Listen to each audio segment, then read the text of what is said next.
I still remember the day when I had an external fixator put on my knee in middle school, and I had a metal contraption around my knee for an entire year in a wheelchair when I had reconstructive knee surgery. I remember right after that, after I healed from that, I remember when I broke my back and was a millimeter away from being paralyzed. I remember right after that when I was first received, I went into my computer room and I first received a suicide note from my mom before we were going bankrupt. In my computer room. Remember the day like it was yesterday. Walked in, I thought it was a joke, and it was a whole one-page suicide note from my mom. Saying where she wanted everything to be put and under whose assets. And I remember shortly thereafter, everything crumbling. I remember 2008 hit right after that. Remember the day our house got repossessed? Remember the day I drove to the bank and the people in the bank were staring at my black Ford pickup truck because it needed to be repossessed because my family was completely under? Remember the day I drove home, all the clothes of my mom and my dad and myself were thrown on our front lawn when we were moving out. Remember the day I first saw a psychologist when I had my first mental breakdown from all of this. Remember the day he told me I would suffer from generalized anxiety disorder for the whole rest of my life. Remember the day I got prescribed anti-anxiety medication, Zoloft. Remember literally walking into the drugstore thinking, is this really what my life has come to? Is this who I am?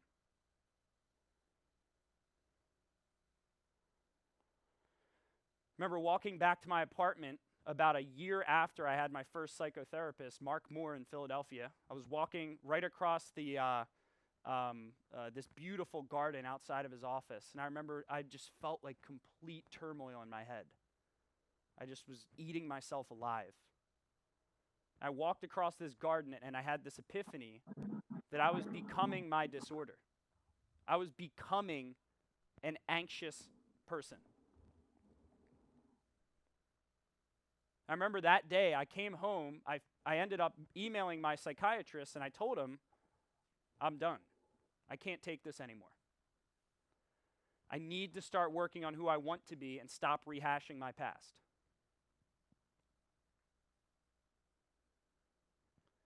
And I remember I went to a Barnes & Noble in Philadelphia at Spruce Street, 15th and Spruce, Barnes & Noble in Rittenhouse Square. I walked in and I stumbled on this book called Think and Grow Rich. I picked up the book. I was so skeptical. And it talked about how the way that you actually change your life is by changing your burning desire. See, I had become so obsessed. Someone press the space bar and say, obsessed. Obsessed. Obsessed. Put obsessed in the chat. Okay? I had become obsessed with my ailment, not with my success.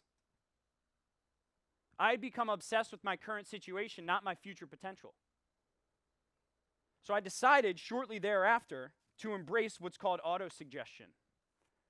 And for the last 7 years, I have repeated this exact phrase to myself, this exact statement every single morning. I know that I have the ability to achieve the object of my definite purpose in life. Therefore, I demand of myself persistent, continuous action towards its attainment, and I here and now promise to take such action. I fully realize that the dominating thoughts of my mind will eventually reproduce themselves in outward physical action and gradually transform themselves into physical reality. Therefore, I will concentrate my thoughts 30 minutes per day upon the task of thinking of the person I intend to become, thereby creating in my mind a clear mental picture of that person. I know through the principle of autosuggestion that any desire that I persistently hold in my mind will eventually replace itself with the actions back of it. I've clearly written down a description of my definite chief aim in life, and I will never stop trying until I've developed sufficient self-confidence for its attainment. Right? And there's actually an entire other statement after that. I've repeated that to myself in my underwear. I've repeated that to myself when I didn't feel like it. I repeated that statement to myself in my kitchen when my neighbors were complaining about how loud I was being, screaming my purpose Because I know this. If your ailments are louder than your purpose, your ailments will win. And everything changed. I started then being open to, wow, what is a vivid vision? Now Cameron Herold, my personal coach, has taught me this, right? I started opening, when I interviewed Michael Gerber, the author of E-Myth, like, what is the primary aim of a business, right? When I learned this from Vern Harnish, he talks about how your vision and the outcomes that tied to it have to be embedded into morning huddles, right? I started seeing vision everywhere.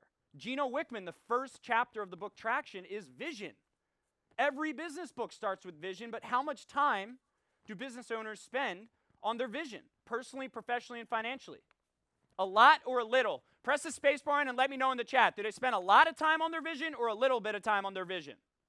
Little. A lot. Little. So when we look at, like, what is being relentless is having a clear dream outcome and being relentless, meaning you relent less towards that dream outcome. Raise the hands that everyone's following me. You stop stopping. You stop delaying. Is everyone still with me? You stop stopping. You stop delaying.